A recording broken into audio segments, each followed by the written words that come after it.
2025-26 শিক্ষাবর্ষে ঢাকা বিশ্ববিদ্যালয়ের admission circular ইতিমধ্যে প্রকাশিত হয়েছে। চলো কথা না বাড়িয়ে আজকে তোমাদের সাথে সেই সার্কুলারটি বিশ্লেষণ করব।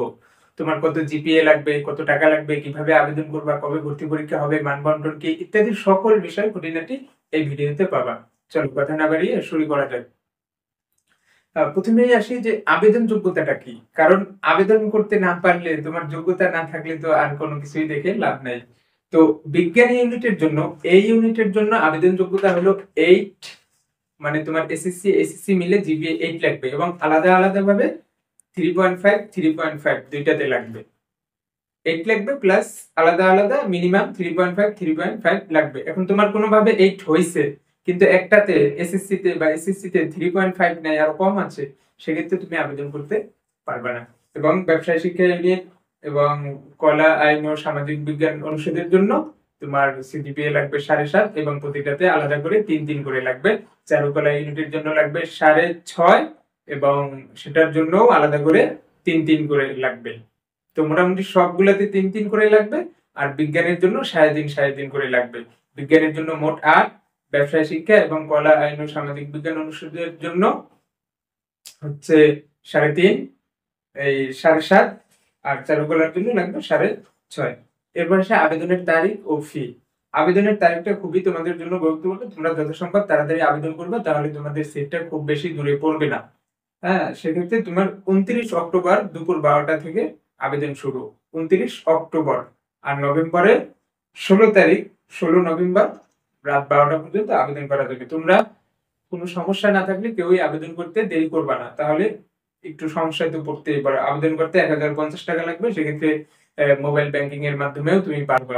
সোনালী ব্যাংক, জনতা ব্যাংক, আরো কি কি যেন দিয়েছে, সেটা তো হয় না, মূলত মোবাইলের মাধ্যমে সবাই পরিশোধ করা হয়। তুমি মোবাইল ব্যাংকে বিকাশ সকেট দিয়ে নিজে হাতেই করতে পারবে। 1050 টাকা লাগবে, সেক্ষেত্রে তোমার বিকাশে তুমি 1070 টাকা দিয়ে রাখবা, কারণ পেমেন্টের জন্য একটা টাকা কাটতে পারে।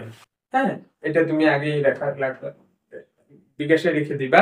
তারপরে সেকেন্ড টাইম নেই, এটা একটা দুর্ভাগ্য, সেকেন্ড টাইম নেই। তবে বিগত বছরগুলোতে হতো কি যে মানে একদম এসএসসি এসএসসি দোনোটাতে একদম কারেক্ট থাকা লাগবে। এই বছর একটু শিথিলতা আছে যে তোমার এসএসসি যদি 23 না হয়, এসএসসি যদি 23 না হয়ে 22 হয় অথবা 21 হয়, 20 হয়, যা হয় তুমি দিতে পারবা। কিন্তু এইচএসসি যেটা ইন্টারমিডিয়েট, সেটা অবশ্যই 25 লাগবে। এজন্য যারা 25 ব্যাচের নয় তারা ঢাকা ইউনিভার্সিটিতে এবছর পরীক্ষা দিতে পারবা না। সেকেন্ডারি নেগেটিভ মার্কিং আছে, 0.25 করে প্রতিটার জন্য কাটবে। এরপরে আসি পরীক্ষা কোথায় হবে। পরীক্ষার কেন্দ্র ঢাকা সহ বিভাগীয় শহরগুলোতে হবে। সেক্ষেত্রে ঢাকা ইউনিভার্সিটিতে হবে, রাজশাহী ইউনিভার্সিটিতে হবে, চট্টগ্রাম ইউনিভার্সিটিতে হবে, বরিশাল ইউনিভার্সিটিতে হবে, খুলনা ইউনিভার্সিটিতে হবে, সাস্ট শাহজালাল বিজ্ঞান ও প্রযুক্তি বিশ্ববিদ্যালয় হবে, কবি নজরুল বিশ্ববিদ্যালয় হবে, এবং বাংলাদেশ কৃষি বিশ্ববিদ্যালয় হবে, বেগম রোকেয়া বিশ্ববিদ্যালয় হবে। এই কয়টা সেন্টারে তোমার পরীক্ষা হবে। এবার আসি পরীক্ষার তারিখ ও সময়। সময় প্রতিটা পরীক্ষা 11টা থেকে 12টা, 1 ঘন্টা, 11টা থেকে 12:30, 1.5 ঘন্টা অনুষ্ঠিত হবে। ভালো করে মনে রাখো, 11টা থেকে 12:30, 1.5 ঘন্টা, মানে 90 মিনিট তোমার পরীক্ষা হবে। এ ইউনিটের পরীক্ষা হচ্ছে, বিজ্ঞান ইউনিটের পরীক্ষা হচ্ছে 20 ডিসেম্বর, বি ইউনিটের পরীক্ষা হচ্ছে 13 ডিসেম্বর, সি ইউনিটের পরীক্ষা হচ্ছে 6 ডিসেম্বর এবং আইবিএ ইউনিটের ভর্তি পরীক্ষা হচ্ছে 28 নভেম্বর। হ্যাঁ, আর চারুকলা ইউনিটের পরীক্ষা হচ্ছে 29 নভেম্বর। চারুকলা ইউনিটের পরীক্ষা হচ্ছে, ভর্তি পরীক্ষা হবে 29 নভেম্বর। এরপরে আসি মানবন্টন। এটা একটু আমার ধারে নিয়ে নেই। মানবন্টনের ক্ষেত্রে দেখা যাচ্ছে কি যে তোমার এমসিকিউ পরীক্ষা হবে 60 মার্কের এবং রিটেন পরীক্ষা হবে 40 মার্কের এবং জিপিএ থেকে নেওয়া হবে 20। এই 120 মার্কের মোট রেজাল্ট হবে। তো 60 মার্কের এমসিকিউ যেটা, সেটা যারা বিজ্ঞান ইউনিটের যারা আছো তাদের জন্য ফিজিক্স, কেমিস্ট্রি ওই দুইটা মাস্ট, মানে এই দুইটা তোমার দাগাতেই হবে। এরপরে আসি, তোমার 4 সাবজেক্ট যদি বায়োলজি হয় তাহলে তুমি বায়োলজির পরিবর্তে বাংলা অথবা ইংরেজি দেখাতে পারবা।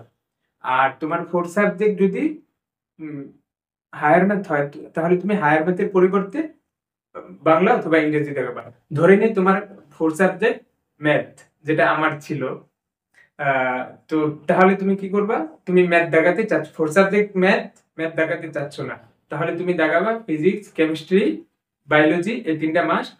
আর ম্যাথের পরিবর্তে ধরে নিলাম তুমি ইংরেজি দাগাবা, এই চারটা তোমার দাগাতে হবে।